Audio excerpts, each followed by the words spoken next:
കഴിഞ്ഞ ദിവസം തമിഴ്നാട്ടിലെ മഹേന്ദ്രഗിരിയിൽ ISRO ഒരു നിർണായക പരീക്ഷണം വിജയകരമായി പൂർത്തിയാക്കി. സെമി ക്രയോജനിക് എഞ്ചിന്റെ ഹോട്ട് ടെസ്റ്റ്. പക്ഷെ ഒരു സംശയം സ്വാഭാവികമാണ്.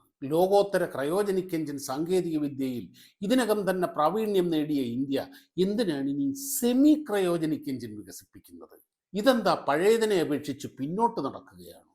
അതോ ഇന്ത്യയുടെ ബഹിരാകാശ സ്വപ്നങ്ങളെ മറ്റൊരു തലത്തിലേക്ക് ഉയർത്തുന്ന നിർണായക മുന്നേറ്റമാണോ? യഥാർത്ഥത്തിൽ വരും കാലത്ത് ഇന്ത്യയെ ലോകത്തെ മുൻനിര ബഹിരാകാശ ശക്തികളിൽ ഒന്നാക്കി മാറ്റുന്നതിൽ ഏറ്റവും വലിയ പങ്ക് വഹിക്കാൻ പോകുന്നത് ഈ സെമി ക്രയോജനിക് എഞ്ചിനാണ്. എന്താണ് സെമി ക്രയോജനിക് എഞ്ചിൻ? ഇത് ക്രയോജനിക് എഞ്ചിനിൽ നിന്ന് എങ്ങനെ വ്യത്യാസപ്പെടുന്നു? എന്തുകൊണ്ടാണ് ലോകത്തിലെ മിക്ക ഹെവി ലിഫ്റ്റ് റോക്കറ്റുകളുടെയും ആദ്യഘട്ടങ്ങളിൽ സെമി ക്രയോജനിക് എഞ്ചിനുകൾ ഉപയോഗിക്കുന്നത്? ISROയുടെ പുതിയ SC-2000 എഞ്ചിൻ ഇന്ത്യയുടെ LVM-3, ഭാവിയിലെ NGLV തുടങ്ങിയ റോക്കറ്റുകളെ എങ്ങനെ കൂടുതൽ ശക്തമാക്കും? ഇതെല്ലാം നമുക്ക് വിശദമായി നോക്കാം. എന്നാ തുടങ്ങിയാലോ?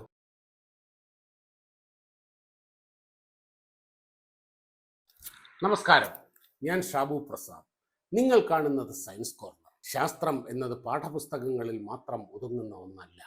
നമ്മുടെ ദൈനംദിന ജീവിതത്തിലെ ഓരോ സംഭവത്തിൻ്റെയും പിന്നിൽ ഒളിഞ്ഞിരിക്കുന്ന അത്ഭുതങ്ങളാണ് ശാസ്ത്രം. ആ സങ്കീർണമായ ശാസ്ത്രത്തെ എല്ലാവർക്കും മനസ്സിലാകുന്ന ലളിതമായ ഭാഷയിൽ അവതരിപ്പിക്കാനാണ് ഈ ചാനലിലൂടെ ഞാൻ ശ്രമിക്കുന്നത്.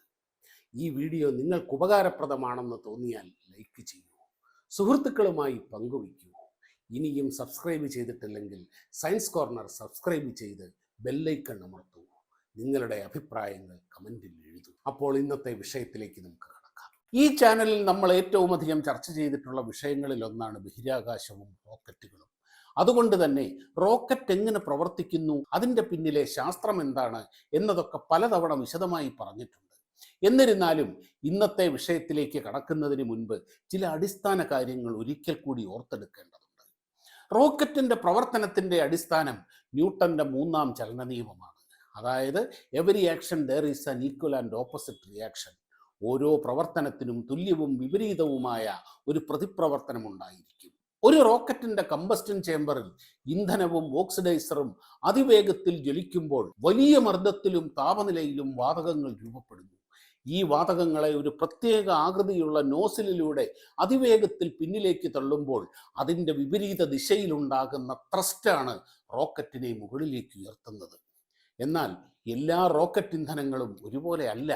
ഓരോ ഇന്ധനത്തിനും സൃഷ്ടിക്കാൻ കഴിയുന്ന ത്രസ്റ്റിലും അവയുടെ കാര്യക്ഷമത എഫിഷ്യൻസിയിലും വലിയ വ്യത്യാസമുണ്ട്. ചില ഇന്ധനങ്ങൾ വളരെ ഉയർന്ന ത്രസ്റ്റ് നൽകുമ്പോൾ ചിലത് കൂടുതൽ ഇന്ധനക്ഷമത നൽകും. ഈ വ്യത്യാസങ്ങളാണ് റോക്കറ്റിൻ്റെ ഏത് സ്റ്റേജിൽ ഏത് എഞ്ചിനും ഏത് ഇന്ധനവുമാണ് ഉപയോഗിക്കേണ്ടത് എന്ന് തീരുമാനിക്കുന്നത്. അതുകൊണ്ടാണ് ഇന്ന് നമ്മൾ ചർച്ച ചെയ്യുന്ന സെമി ക്രയോജനിക് എഞ്ചിൻ ഇത്രയും പ്രധാനമാകുന്നത്. ഇതൊരു സാധാരണ ഉദാഹരണത്തിലൂടെ മനസ്സിലാക്കാം. നമ്മൾ വീട്ടിൽ വിറകടുപ്പ് ഉപയോഗിച്ച് പാചകം ചെയ്യുമ്പോൾ ധാരാളം പുകയും കരിയും ചാരവും എല്ലാം ഉണ്ടാകും. പാചകത്തിനും കൂടുതൽ സമയം വേണ്ടിവരും. കാരണം വിറകിലുള്ള ഊർജത്തിൻ്റെ ഒരു വലിയ ഭാഗം പുകയും ചൂടും മറ്റുമായി നഷ്ടപ്പെടുകയാണ്. അതേസമയം മണ്ണെണ്ണ അടുപ്പിൽ പുകയും കരിയും വളരെ കുറവാണ്. അതിനാൽ ഇന്ധനത്തിലെ കൂടുതൽ ഊർജം പാചകത്തിനായി ഉപയോഗിക്കാൻ കഴിയും. അതുകൊണ്ട് അതിൻ്റെ കാര്യക്ഷമത വിറകടുപ്പിനേക്കാൾ കൂടുതലാണ്. എന്നാൽ LPG അടുപ്പാകുമ്പോൾ പുകയും കരിയും ഏതാണ്ടില്ലെന്ന് തന്നെ പറയാം. ഇന്ധനം കൂടുതൽ പൂർണ്ണമായി കത്തുന്നതിനാൽ അതിലെ ഊർജത്തിൻ്റെ വലിയൊരു ഭാഗം നേരിട്ട് പാചകത്തിന് ലഭിക്കുന്നു. അതുകൊണ്ട് പാചകം കൂടുതൽ വേഗത്തിലും എഫിഷ്യൻസിയിലും നടക്കുന്നു. ഇന്ധനങ്ങളുടെ കാര്യക്ഷമതയിലെ ഈ വ്യത്യാസം തന്നെയാണ് റോക്കറ്റ് ഇന്ധനങ്ങളിലും ഉള്ളത്. എല്ലാ ഇന്ധനങ്ങളും ഒരേ അളവിൽ ഊർജം നൽകുന്നില്ല. ചിലത് കൂടുതൽ ത്രസ്റ്റ് നൽകും, ചിലത് കൂടുതൽ ഇന്ധനക്ഷമത നൽകും. അതുകൊണ്ടാണ് ഒരു റോക്കറ്റിൻ്റെ ഓരോ ഘട്ടത്തിനും വ്യത്യസ്ത ഇന്ധനങ്ങളും വ്യത്യസ്ത എഞ്ചിനുകളും ഉപയോഗിക്കുന്നത്. നമ്മൾ റോക്കറ്റ് ലോഞ്ചൊക്കെ കണ്ടിട്ടില്ലേ? 1-ാം ഘട്ടം, 2-ാം ഘട്ടം, 3-ാം ഘട്ടം. 1-ാം ഘട്ടം കഴിഞ്ഞു, അത് വേർപെട്ടു. 2-ാം ഘട്ടം ജ്വലിച്ചു. അത് എന്തിനാന്ന് വെച്ച് കഴിഞ്ഞാൽ റോക്കറ്റ് മുകളിലേക്ക് പോകുന്തോറും ഓരോ സ്റ്റേജിലും ഓരോ തരത്തിലുള്ള ഇന്ധനങ്ങളും ഓരോ തരത്തിലുള്ള എഞ്ചിനുകളുമാണ് ആവശ്യം. അതുകൊണ്ടാണ് റോക്കറ്റിന് പല സ്റ്റേജുകൾ കൊടുത്തിരിക്കുന്നത്. ഈ കാര്യക്ഷമത എഫിഷ്യൻസി അളക്കാൻ ശാസ്ത്രജ്ഞർ പല മാനദണ്ഡങ്ങളും ഉപയോഗിക്കുന്നുണ്ട്. അതിലേറ്റവും പ്രധാനപ്പെട്ട ഒന്നാണ് സ്പെസിഫിക് ഇമ്പൾസ്. ഇത് മനസ്സിലാക്കാൻ ഒരു വാഹനത്തിൻ്റെ മൈലേജ് ഓർത്താൽ മതി. 1 ലിറ്റർ പെട്രോളിൽ എത്ര കിലോമീറ്റർ ഓടാൻ കഴിയുമെന്ന് പറഞ്ഞാണ് ഒരു വാഹനത്തിൻ്റെ ഇന്ധനക്ഷമത മൈലേജ് അളക്കുന്നത്. അതുപോലെ ഒരു റോക്കറ്റ് എഞ്ചിൻ ഒരു നിശ്ചിത അളവിലുള്ള ഇന്ധനം ഉപയോഗിച്ച് എത്ര കാര്യക്ഷമമായി എത്ര സമയം ത്രസ്റ്റ് സൃഷ്ടിക്കുന്നു എന്നത് സൂചിപ്പിക്കുന്ന അളവുകോലാണ് സ്പെസിഫിക് ഇമ്പൾസ്. സ്പെസിഫിക് ഇമ്പൾസ് കൂടുന്തോറും അതേ അളവിലുള്ള ഇന്ധനം ഉപയോഗിച്ച് കൂടുതൽ സമയം ത്രസ്റ്റ് ഉൽപ്പാദിപ്പിക്കാനും കൂടുതൽ ഭാരം ബഹിരാകാശത്തേക്ക് എത്തിക്കാനും കഴിയും. അതുകൊണ്ടാണ് കൂടുതൽ ഭാരം വഹിക്കുന്ന റോക്കറ്റുകൾക്ക് ഫൈനൽ സ്റ്റേജിൽ ഈ സ്പെസിഫിക് ഇമ്പൾസ് കൂടുതലുള്ള ക്രയോജനിക് എഞ്ചിനുകൾ ഉപയോഗിക്കുന്നത്. എന്നാൽ ഒരു റോക്കറ്റിന് കാര്യക്ഷമത മാത്രം പോരാ. പ്രത്യേകിച്ച് റോക്കറ്റ് ഭൂമിയിൽ നിന്ന് ഉയർന്നു പൊങ്ങുന്ന ആദ്യത്തെ ഏതാനും മിനിറ്റുകളിൽ അതിന് അതിശക്തമായ ത്രസ്റ്റും വേണം. കാരണം അപ്പോഴാണ് ഭൂമിയുടെ ഗുരുത്വാകർഷണത്തെയും വായുവിൻ്റെ പ്രതിരോധത്തെയും ഒരുപോലെ മറികടക്കേണ്ടത്. അതിനാൽ റോക്കറ്റിൻ്റെ ഫസ്റ്റ് സ്റ്റേജിൽ ആദ്യ ഘട്ടത്തിൽ വളരെ ഉയർന്ന ത്രസ്റ്റാണ് ഏറ്റവും പ്രധാനപ്പെട്ടത്. അതേസമയം റോക്കറ്റ് ഉയർന്ന അന്തരീക്ഷ നിലകളിലൊക്കെ എത്തിക്കഴിഞ്ഞാൽ വായുവിൻ്റെ പ്രതിരോധം ഏതാണ്ട് ഇല്ലാതാകും. അപ്പോൾ ഏറ്റവും പ്രധാനമാകുന്നത് ഇന്ധനക്ഷമതയാണ്. അതുകൊണ്ടാണ് മുകളിലെ ഘട്ടങ്ങളിൽ ഉയർന്ന സ്പെസിഫിക് ഇമ്പൾസ് നൽകുന്ന ക്രയോജനിക് എഞ്ചിനുകൾ ഉപയോഗിക്കുന്നത്. അതായത് ഒരു റോക്കറ്റിൻ്റെ ആദ്യ ഘട്ടത്തിൽ ത്രസ്റ്റ് ടു വെയിറ്റ് റേഷ്യോ ആണ് ഏറ്റവും നിർണായകം. എന്നാൽ അവസാന ഘട്ടങ്ങളിൽ സ്പെസിഫിക് ഇമ്പൾസ് ആണ് വിജയത്തെ നിർണ്ണയിക്കുന്നത്. അതുകൊണ്ട് തന്നെ ഒരേ തരത്തിലുള്ള എഞ്ചിൻ എല്ലാ ഘട്ടങ്ങളിലും ഉപയോഗിക്കാൻ കഴിയില്ല. ഈ ത്രസ്റ്റ് ടു വെയിറ്റ് റേഷ്യോ എന്താണ് എന്നുള്ളതൊന്ന് വിശദീകരിക്കാം. ഇപ്പോൾ ഉദാഹരണത്തിന് ഒരാൾക്ക് 50 കിലോ ഭാരം മാത്രമാണുള്ളത്. പക്ഷേ അയാൾക്ക് 200 കിലോ ഭാരമുള്ള ഒരു വസ്തു ഉയർത്താൻ കഴിയുന്നു എന്ന് കരുതുക. മറ്റൊരാൾക്ക് 100 കിലോ ഭാരമുണ്ടെങ്കിലും ഉയർത്താൻ കഴിയുന്നത് ഈ പറഞ്ഞ 200 കിലോ മാത്രമാണ്. ഇരുവരും ഒരേ ഭാരം ഉയർത്തുന്നുണ്ടെങ്കിലും സ്വന്തം ഭാരത്തെ അപേക്ഷിച്ച് ആദ്യത്തെ ആളാണ് കൂടുതൽ ശക്തൻ.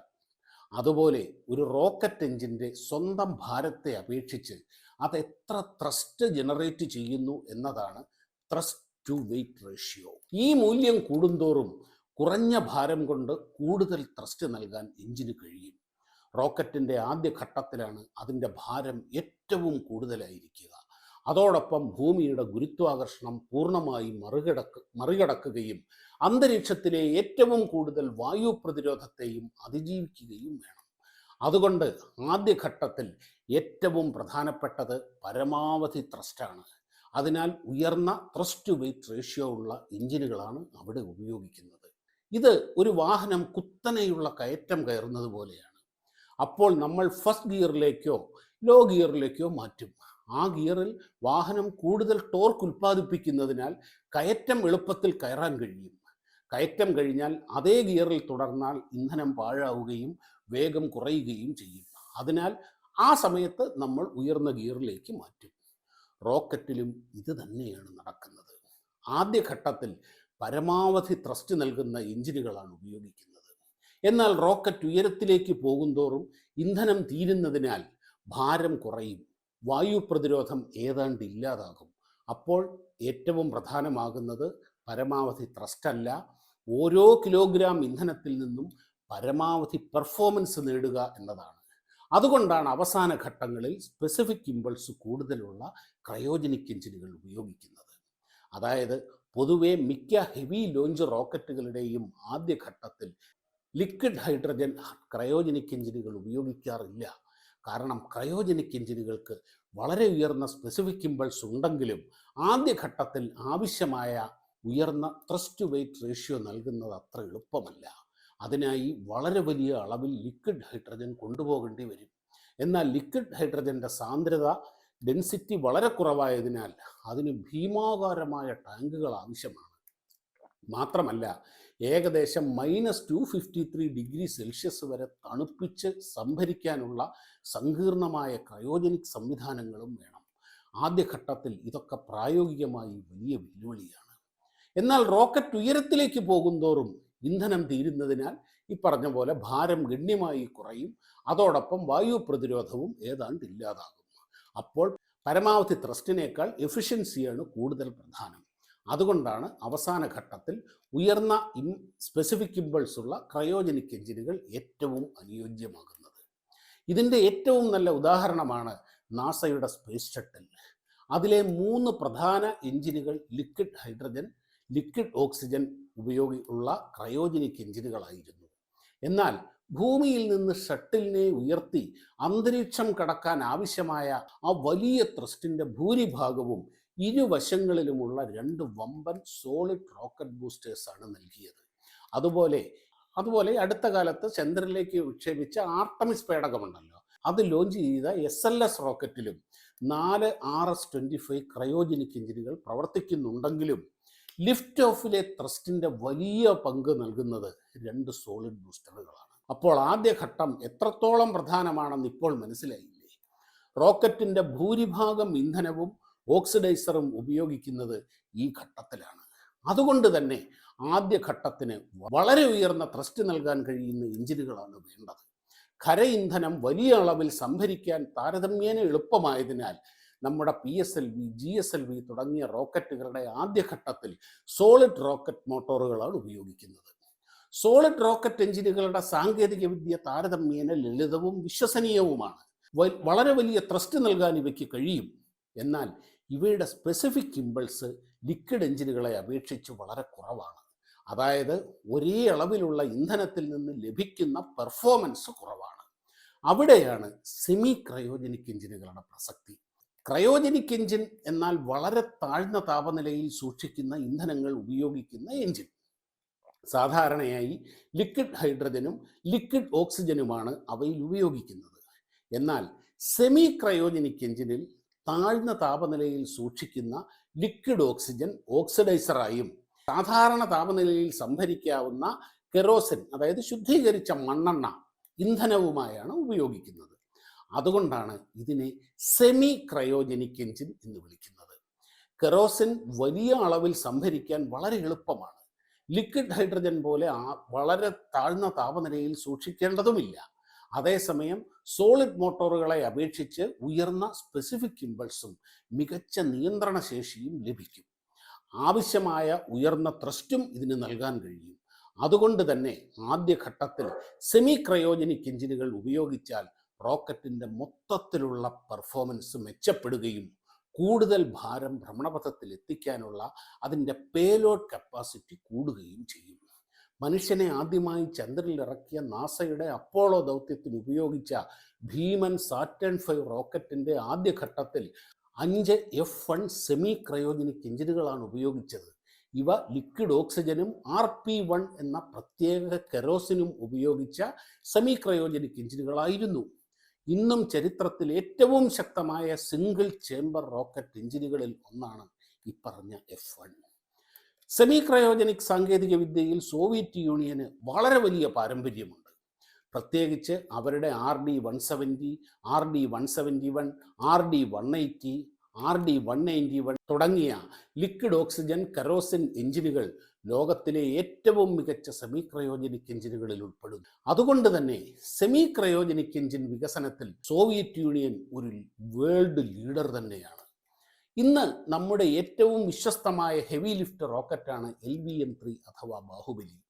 നിലവിൽ ഇത് ലോ എർത്ത് ഓർബിറ്റിലേക്ക് ഏകദേശം 10 ടണ്ണും ജിയോ ട്രാൻസ്ഫർ ഓർബിറ്റിലേക്ക് 4.2 ടണ്ണും വരെ പേലോഡ് എത്തിക്കാൻ കഴിയും. ഇതിനേക്കാൾ ഭാരമുള്ള ഉപഗ്രഹങ്ങൾ വിക്ഷേപിക്കേണ്ടി വന്നാൽ ഇപ്പോഴും ഇന്ത്യക്ക് വിദേശ ലോഞ്ച് സേവനങ്ങളെ ആശ്രയിക്കേണ്ടി വരാറുണ്ട്. ഈ പരിമിതി മറികടക്കാൻ LVM-3യുടെ പേലോഡ് ശേഷി വർദ്ധിപ്പിക്കാനുള്ള പദ്ധതികളാണ് ISRO തയ്യാറാക്കുന്നത്. നിലവിൽ LVM-3യുടെ ആദ്യഘട്ടത്തിൽ 2 വലിയ സോളിഡ് റോക്കറ്റ് ബൂസ്റ്ററുകളും സെക്കൻഡ് സ്റ്റേജിൽ 2ാം ഘട്ടത്തിൽ 2 വികാസ് ലിക്വിഡ് എഞ്ചിനുകളും 3ാം ഘട്ടത്തിൽ CE-20 ക്രയോജനിക് എഞ്ചിനുമാണുള്ളത്. നിർദ്ദേശിക്കപ്പെട്ട നവീകരണ പ്രകാരം 2ാം ഘട്ടത്തിലെ 2 വികാസ് എഞ്ചിനുകൾക്ക് പകരം 2 സെമി ക്രയോജനിക് എഞ്ചിനുകളും 3ാം ഘട്ടത്തിൽ കൂടുതൽ ശക്തിയുള്ള CE-30 ക്രയോജനിക് എഞ്ചിനും ഉപയോഗിച്ചാൽ LVM-3യുടെ പേലോഡ് ശേഷി ലോവർ ഓർബിറ്റിലേക്ക് ഏകദേശം 11 ടണ്ണായും ജിയോ സ്റ്റേഷനറി ട്രാൻസ്ഫർ ഓർബിറ്റ് GTOയിലേക്ക് ഏകദേശം 7.5 ടണ്ണായും ഉയരുമെന്നാണ് പ്രതീക്ഷിക്കുന്നത്. ഈ വികസന പദ്ധതിയിലെ നിർണായകമായ ഒരു നാഴികക്കല്ലാണ് കഴിഞ്ഞ ദിവസം മഹേന്ദ്രഗിരിയിൽ നടന്ന പരീക്ഷണം.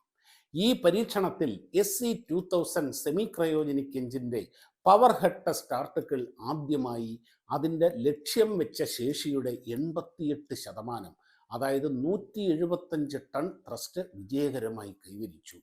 ഇനി 200 ടൺ അഥവാ പൂർണ്ണ ശേഷിയിലുള്ള പരീക്ഷണം കൂടി വിജയകരമായി പൂർത്തിയാക്കിയാൽ സെമി ക്രയോജനിക് എഞ്ചിൻ വികസനത്തിൽ ഇന്ത്യ മറ്റൊരു വലിയ ചുവടുവയ്പ് നടത്തും. തുടർന്ന് ഈ എഞ്ചിൻ LVM-3യിൽ ഉൾപ്പെടുത്തുകയും കൂടുതൽ ശക്തിയുള്ള ക്രയോജനിക് എഞ്ചിൻ മുകളിലെ ഘട്ടവുമായി സംയോജിപ്പിക്കുകയും ചെയ്താൽ ബാഹുബലിയുടെ പേലോഡ് ശേഷി ഗണ്യമായി ഉയരും. അപ്പോൾ LVM-3 എല്ലാ അർത്ഥത്തിലും കൂടുതൽ ശേഷിയുള്ള ഒരു യഥാർത്ഥ ഹെവി ലിഫ്റ്റ് റോക്കറ്റായി മാറും. അതോടെ കൂടുതൽ ഭാരമുള്ള ഉപഗ്രഹങ്ങൾ വിക്ഷേപിക്കാൻ വിദേശ ഏജൻസികളെ ആശ്രയിക്കേണ്ട സാഹചര്യം വലിയ തോതിൽ കുറയും. ഇന്ത്യയുടെ ബഹിരാകാശ പദ്ധതികൾ അതിവേഗം വികസിച്ചു കൊണ്ടിരിക്കുന്ന ഈ ഘട്ടത്തിൽ, പ്രത്യേകിച്ച് ഭാരതത്തിൻ്റെ സ്വന്തം ബഹിരാകാശ സ്റ്റേഷൻ ഭാരതീയ അന്തരീക്ഷ സ്റ്റേഷൻ നിർമ്മിക്കുന്നതിനും ഭാവിയിലെ വലിയ ബഹിരാകാശ ദൗത്യങ്ങൾക്കുമായി കൂടുതൽ പേലോഡ് വഹിക്കാൻ കഴിയുന്ന റോക്കറ്റുകൾ നിർണായകമാണ്. അതുകൊണ്ട് തന്നെ SC-2000 എഞ്ചിൻ്റെ വിജയം ഒരു പുതിയ റോക്കറ്റ് എഞ്ചിൻ്റെ വിജയം മാത്രമല്ല, ഇന്ത്യയുടെ ഭാവി ബഹിരാകാശ പദ്ധതികളുടെ അടിത്തറ ശക്തിപ്പെടുത്തുന്ന ഒരു വലിയ നേട്ടം കൂടിയാണ്. അങ്ങനെ ഇന്ത്യയുടെ ബഹിരാകാശ സ്വപ്നങ്ങൾക്ക് കൂടുതൽ കരുത്തേകിക്കൊണ്ട് പുതിയ സെമി ക്രയോജനിക് എഞ്ചിൻ്റെ കരുത്തോടെ ISROയും ബാഹുബലിയും പുതിയ ഉയരങ്ങളിലേക്ക് ജൈത്രയാത്ര തുടരുകയാണ്. ഓരോ പരീക്ഷണ വിജയവും ഇന്ത്യയെ സ്വയം പര്യാപ്തമായ ബഹിരാകാശ ശക്തി എന്ന ലക്ഷ്യത്തിലേക്ക് ഒരു പടി കൂടി അടുപ്പിക്കുകയാണ്. ഇന്നത്തെ വീഡിയോ നിങ്ങൾക്ക് ഇഷ്ടപ്പെട്ടെന്നും പുതിയതായി എന്തെങ്കിലും മനസ്സിലാക്കാൻ കഴിഞ്ഞെന്നും ശാസ്ത്രത്തെക്കുറിച്ചുള്ള ഇത്തരം കൗതുകകരമായ വിഷയങ്ങൾ ലളിതമായി അറിയാൻ സയൻസ് കോർണർ സബ്സ്ക്രൈബ് ചെയ്യൂ. ഈ വീഡിയോ ലൈക്ക് ചെയ്യാനും നിങ്ങളുടെ അഭിപ്രായങ്ങൾ കമൻ്റായി അറിയിക്കാനും ശാസ്ത്രം ഇഷ്ടപ്പെടുന്ന സുഹൃത്തുക്കളുമായി പങ്കുവയ്ക്കാനും മറക്കരുത്. അടുത്ത വീഡിയോയിൽ മറ്റൊരു കൗതുകകരമായ ശാസ്ത്ര വിഷയവുമായി വീണ്ടും കാണാം. അതുവരെ ചോദിക്കൂ, അന്വേഷിക്കൂ, ശാസ്ത്രത്തെ സ്നേഹിക്കൂ. നന്ദി, നമസ്കാരം.